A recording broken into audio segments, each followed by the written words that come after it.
থেকে 25 দিন, 1 মাসেরও কম, মাত্র 20 থেকে 25 দিন ওনাদের সংসার জীবন। খাজা আব্দুল্লাহ চলে গেলেন কয়েক মাসের জন্য, উনি ব্যবসায় চলে গেলেন, কাফেলার সাথে যোগ দিলেন, চলে গেলেন ইয়াসরিবে। সমস্ত কাফেলা ফিরে আসলেও খাজা আব্দুল্লাহর কাফেলা ফিরে আসে না। খাজা আব্দুল মুত্তালিব বারবার করে খানায় কাবার সামনে, কাবার ছাদে উঠেন, পাহাড়ে উঠেন, ওই দূরে কাফেলার দিকে তাকায়। তখন তো মোবাইলের যুগ না, খবর চাইলেই নিতে পারবে তা নয়, তো বারবার করে অপেক্ষমান। একটা পর্যায়ে তিনি খুব চিন্তায় পড়ে গেলেন যে আমাদের এই কাফেলা তো দেখা যায় না। হঠাৎ একদিন কাফেলা নিকটে চলে আসছে, তখনই খাজা আব্দুল্লাহ, তার তো দেখা যাচ্ছে না। খাজা আব্দুল মুত্তালিব চিন্তায় পড়ে গেলেন যে কাফেলায় সবাই দেখা যায়, আব্দুল্লাহকে দেখা যায় না। কাফেলা যত নিকটে আসে ততই খাজা আব্দুল মুত্তালিবের কলিজার মধ্যে আগুন জ্বলতেছে। কাফেলার লোকজন নিকটে আসা কান্না করতেছে, তারা কিছু বলতে চাইছে। নবীজির দাদা খাজা আব্দুল মুত্তালিব বলে, রে কাফেলার লোকেরা, তোমাদের বলা লাগবে না, আমি বুঝতে পেরেছি আমার খাজা আব্দুল্লাহ দুনিয়ায় বেঁচে নেন। বিদেশেতে যদি কারোর ছেলে মারা যায়, পশু পাখি জানার আগে আগে জানি মায়, সবাই খোঁজে গহনা গাঠি, মা যাই খাবার ঘরে, মায়ের মতো নাই রে আপন এই দুনিয়ার পরে, আমার মায়ের মতো নাই রে আপন এই দুনিয়ার পরে। আমার প্রিয় ভাইয়েরা, নবীজির দাদা ছেলেকে হারায় কান্না শুরু করে দিলেন। এদিকে জীর্ণ শীর্ণ ছোট্ট ঘরে স্বামীকে হারায় মা আমেনা কান্না শুরু করে দিলেন। আহারে, খাজা আব্দুল্লাহ তো দুনিয়ায় বেঁচে নাই।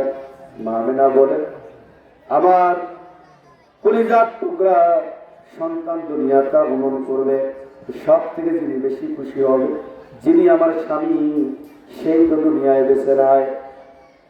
মা আমেনার কয়টা দিন ঘুম নাই, ঠিক মতো খাওয়া নাই, শুধু কান্না করেন।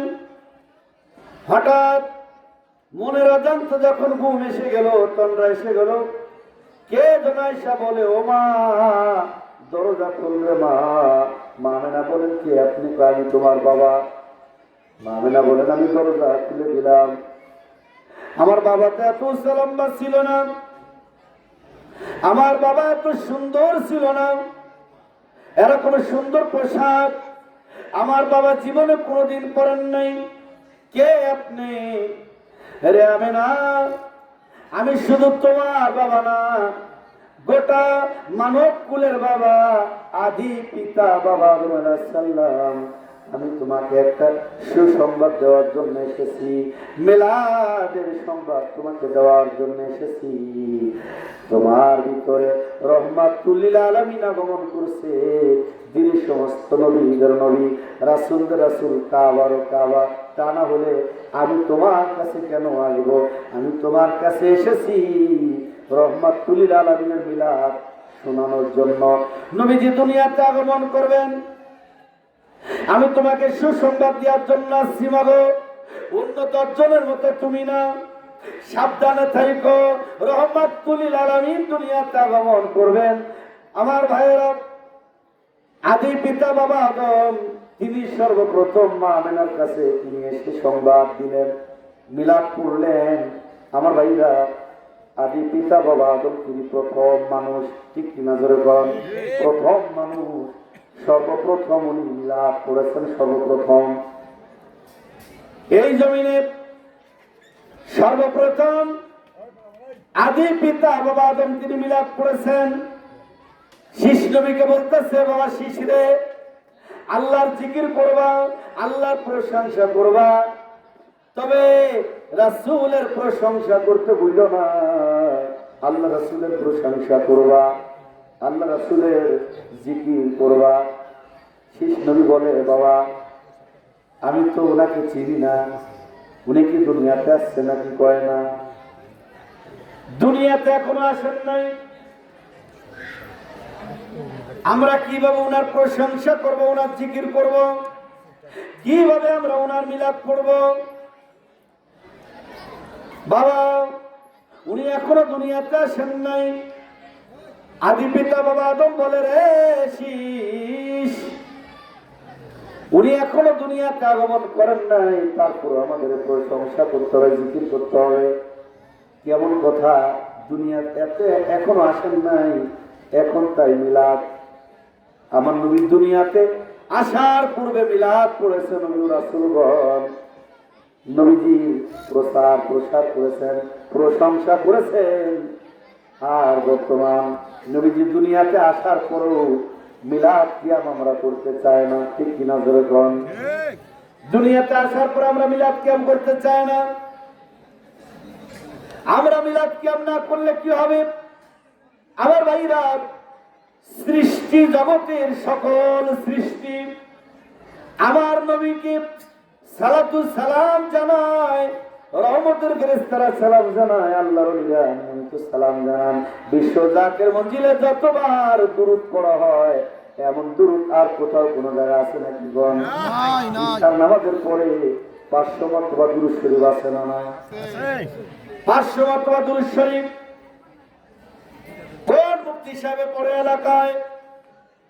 অথচ আপনার জাকেরের জিগান 500 মারতবা দুরূদ শরীফ পড়িয়া তারপরে ঘুমায়। আমার ভাইরা, কত আলেম উলামা আছে, কত জ্ঞানী গুণী আছে,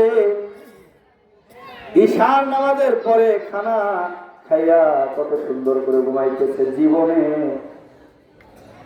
10টি বারের জন্য তো ঈশার পরে তো দুরূদ পড়ে না। কিন্তু আমার জাকের ভাইরা একবার না, দুইবার না।